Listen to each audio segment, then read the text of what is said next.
ఇప్పుడు ఈ సినిమా యొక్క ప్రెజెంటర్ ఆరిపాక ప్రభాకర్ గారిని గట్టిగా చప్పట్లతో వేదిక మీదకి ఆహ్వానం పలికేస్తున్నాం. Along with the music director of this film Arun గారిని గట్టిగా చప్పట్లతో వేదిక మీదకి ఆహ్వానం పలికేస్తున్నాం. విచ్చేసిన అతిరథ మహారథులందరికీ నమస్కారం. నేచర్ మనకి ఏమి ఇవ్వాలో అది ఇస్తుంది, అవకాశమైనా అదృష్టమైనా. అలాగే ఈ కథ కూడా మాకు నేచర్ ఇచ్చింది. సినిమా పయనంలో ప్రతిదీ కూడా నేచరే సపోర్ట్ చేసింది. అలాగే దిగ్గజ దర్శకుడు, జాతీయ స్థాయి గర్వించే నటుడు సముద్ర గారిని కూడా మాకు నేచరే ఇచ్చింది. ఒడిదుడుకులన్నిటినీ అధిగమించి చిత్రాన్ని పూర్తి చేసేలా చేసింది. నాన్న కొడుకు కథలు చాలా వచ్చాయి. మరో కథ అవసరమా అనుకునే వాళ్ళకి డెఫినెట్గా ఇలాంటి కథ చూడాల్సిన అవసరం, చూపించాల్సిన బాధ్యత కూడా ఉంది అని నేను చెప్తున్నాను.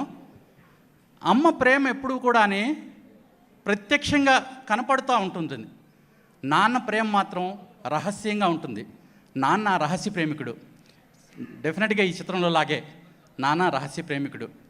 దీనికి సంబంధించి ఒక చిన్న ఉదాహరణ చెప్తాను. నేను డైరెక్షన్ డిపార్ట్మెంట్లో పనిచేసేటప్పుడు ఓ సినిమాకి వర్క్ చేస్తున్నప్పుడు ఒక హీరోని అనుకున్నాం. ఒకరోజు అనుకోకుండా సడన్గా వాళ్ళ ఫాదర్ మా దగ్గరికి వచ్చారు. వచ్చి సీరియస్గా ఆవేశపడుతూ కొద్దిగా ఇదిగా వచ్చి రూమ్లోకి వచ్చి తన చేతుల్లోంచి 2-3 డబ్బులు నోట్ల కట్టలు తీసి టేబుల్ మీద పెట్టారు. పెట్టి, సార్ ఈ డబ్బులు మా అబ్బాయికి ఇవ్వండి సార్, చాలా ఆనందపడతాడు.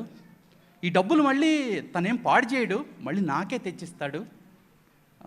మీరు ఇస్తే చాలా ఆనందం వాడి కళ్ళలో నేను చూడాలి సార్ అని చెప్పాడు. ఎంత రహస్యంగా ప్రేమ అంటే, ఆ డబ్బులు తెచ్చిన ఆ వ్యక్తి ఎవరంటే మన స్వర్గీయ హాస్యనుడు ఎంఎస్ నారాయణ గారు. అంటే ఎంత రహస్య ప్రేమని తండ్రి చూపిస్తూ ఉంటాడు. నిజానికి ఈ సినిమా పయనంలో అందరూ అనుకున్నట్టు పృథ్వీ ఆల్ ఆఫ్ సడన్ ఇక్కడికి వచ్చేసి సినిమా తీసేద్దాం అని అనుకోలేదు. దాదాపు సినిమా మీద ప్రేమని 20 సంవత్సరాల నుంచి పెంచుకుంటూనే వస్తున్నాడు.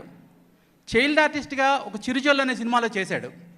అలా అడపాదడప చిన్న చితక క్యారెక్టర్స్ చేస్తూ, రైటింగ్ సైడ్ రాస్తూ సినిమా తీయాలి అని తన కథ తయారు చేసుకొని ఆ ప్రాసెస్లో మేము ఈ సినిమా స్టార్ట్ చేద్దాం అనుకున్నాం. అది పృథ్వీ డైరెక్షన్లోని ఒక చిన్న బడ్జెట్తో, ఎవరో డబ్బులతో మనం ఎందుకు తీయాలి, మన డబ్బులతో మనం తీసుకుందాం సినిమాని, జనాలకు ఒక మంచి కథని చెప్దాం అని అనుకొని ఈ సినిమా ప్రయాణాన్ని మొదలుపెట్టాం.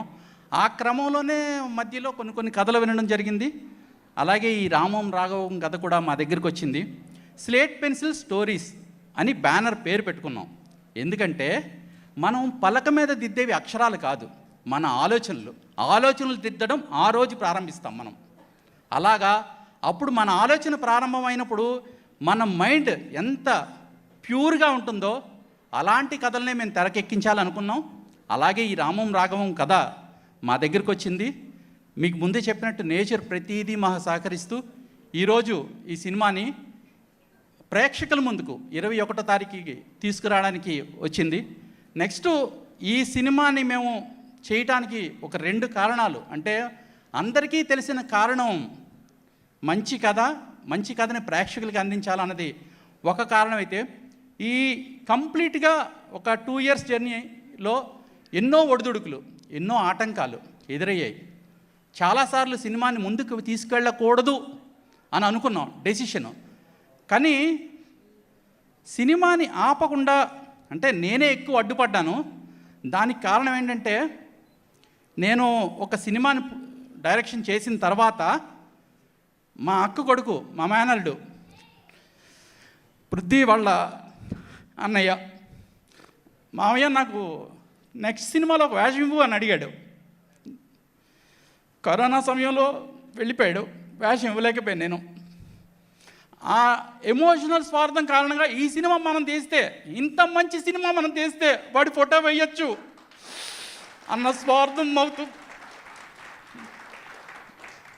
ఈ ఎమోషనల్ జర్నీలో ఈ సినిమాని మీ అందరికీ ఆకట్టుకుంటుందని మరోసారి మనస్ఫూర్తిగా చెప్తున్నాను.